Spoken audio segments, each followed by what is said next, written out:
Today I'm here at one of my students' newest Airbnb. Just a couple years ago, she had 2 cabins, was running everything manually and honestly burning herself out. Occupancy was low, revenue was not where she wanted to be, but she stuck with me and trusted the process. Back at my revenue, 2023 versus 2024, we more than doubled it. If I could share my story and others could adopt the systems that Matthew is willing to share, I think others would have success quicker than I did. We added a few simple automations and things started to change fast for her. And just like that, her revenue nearly doubled. She's since added 2 more properties, one of which we're about to see right now, and she has another one under contract. All right, let's go check it out. Hey, how's it going? Yeah, so I figured today we'd just kind of take a walk around the property and ask you some questions about the process setting up your listings, building your Airbnb business, and then working with me. Awesome. Yeah, I'm so excited to show this off, and I couldn't have done it without you. When you first had those 2 cabins up in New Hampshire, what were you kind of struggling with when we first started working together?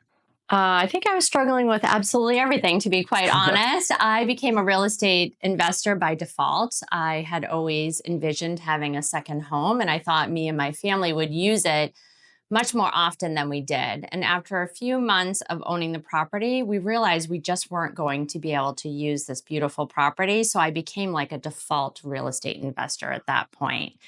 So I think we were trying to put the plane together as we were flying, as they say. As a lot of people do, yeah. So retrospectively, many years later, I realized my errors, but the errors were really my teaching points. So I'm actually very grateful for them. So you said you were kind of like struggling with these 2 short-term rentals, building the plane as it's flying, like you said.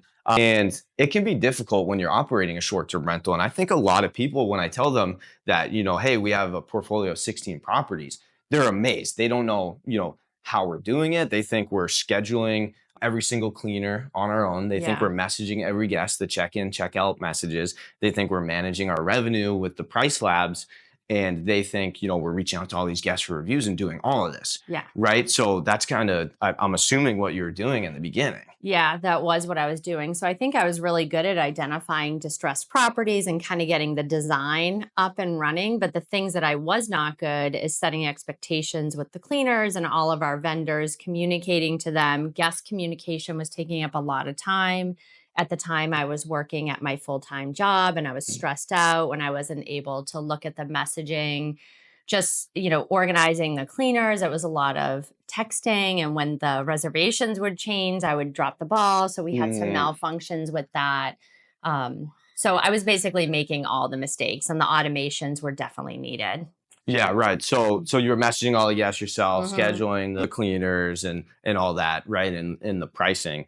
So can you talk a bit about, what systems we implemented for you to help manage your guest communications? Yeah. So the first system that you helped me implement was Hospitable. And that was primarily to communicate with the guests. And that was a game changer. Right. First of all, I wasn't always as professional and as nice as I was because I was getting annoyed by annoying guests. Guests can be annoying, but a lot of times you want to tell them, hey, just figure that crap out. We have a billion signs in the house, but you might not have, the patience or the time to deal with that. So having the hospital, like hitting the automated, the AI magic wand is super helpful. Yeah, definitely just having that suggestion in language, even though I wanted to tell them to go pound sand. Yeah, right. AI would guide me another way. So that was the first crucial one. The second one was PriceLabs because I didn't even understand the market that I was in. So I was manually putting in these random prices. I wasn't even coming anywhere close to meeting the demands of, everything that we owed every month. So having PriceLabs and adjusting that according to our needs really started to creep up the occupancy. I really didn't even believe it was possible at first. And then the last thing was automating the cleaner scheduling. That has been so freeing for my time. You were skeptical at first. That would be an understatement. Right. So what kind of made you kind of take the first leap and trust the process? I think failing for so long and feeling frustrated and hearing the same message over and over from you. And you shared a lot of your real-time information. You showed me your PriceLabs, you showed me your Hospitable and Turno, and you were very patient with me. In general, I make decisions very slowly. I still have an iPhone 10, and I think that the current iPhone is maybe somewhere up to 16. I just make decisions very slowly. And if I could share with others my story in the hopes that they would adopt these types of systems earlier. For example, I looked back at my revenue 2023 versus 2024. We more than doubled it. And I know. Yeah, so nice. Congratulations. Yeah, By the way. That is honestly, I huge. mean, to That have is those huge. real-time numbers are huge. You can't argue against that. And of course, I look back and think, geez, I wish I had done that in 21 or 22, but that was my process. But if I could share my story and others could adopt the systems that Matthew is willing to share, I think others would have success quicker than I did. And guys, we had an actually really interesting conversation while we were walking around and touring this new property earlier off camera. Jennifer was talking about how not only, because she cares a lot about her guests, a lot, Yeah. honestly, more than I do. Love my guests, want them to have a good stay, but I'm all about running the business. I don't really care about a lot of the little small touches. She's providing baked goods for her guests, and they love that. If I was staying at Airbnb, I'd want to stay at Jennifer's property. But we were walking around and we were talking about all the automations we implemented. And we were kind of discussing how not only does it make it easier on us as the host, but it also makes the systems and processes better for all the guests. So Yeah. if one guest has an issue, you can go and fix your systems, your automations, right? Maybe your messaging to the guest or your signs in the property, and then it solves that same problem for every guest after them. Yeah, I was really paying attention to what guests were concerned about, what they complained about, and asked questions. And if a guest asked the same question 3 times, then it had to become part of my standard operating procedure. So then I incorporated it into my automated messaging that went out to guests. So I have a lot less problems with guests. They know exactly what to expect when they're coming into one of our properties. Right. Yeah, and I'm sure they appreciate that. And while we're talking about how good Jennifer is as an Airbnb host and how well she takes care of her guests, we're going to drop her Airbnb listing link in the description if you want to stay at one of her properties. So now you have 2 properties you've added since. Yes. Your business is cash flowing. Yes. It's automated. Your guests are happy. And you have 1 more under contract. So this is like full-blown business for you now. Yes, for sure. So what has been like the biggest mindset shift for you through this whole process?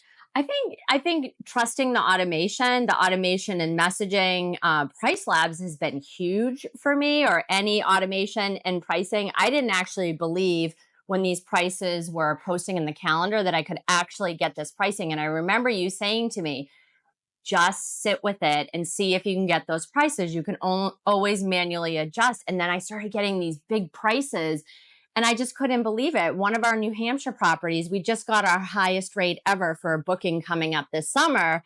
So I would recommend to other hosts, just like hang tight and kind of trust this, because it's pulling in a lot of data, a lot of the neighborhood data.